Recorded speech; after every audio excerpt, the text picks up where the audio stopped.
സുഹൃത്തുക്കളെ, ഞാൻ പറഞ്ഞത് ഇസ്ലാമിന്റെ സൗന്ദര്യമാണ്.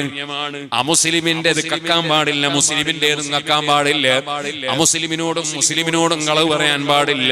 ഇതുപോലെ മുസ്ലിമിനോടും കരാറ് ലംഘിക്കാൻ പാടില്ല, അമുസ്ലിമിനോടും കരാറ് ലംഘിക്കാൻ പാടില്ല.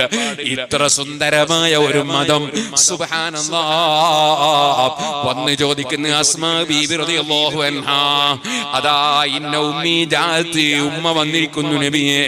അതേ വഹിയ മുശ്രിക, അവൾ ഒരു ബഹുദൈവ വിശ്വാസിനിയാണ്, നമ്മളെ കൂടെ ആശയത്തിലില്ലാത്ത പെണ്ണാണ്. അതേ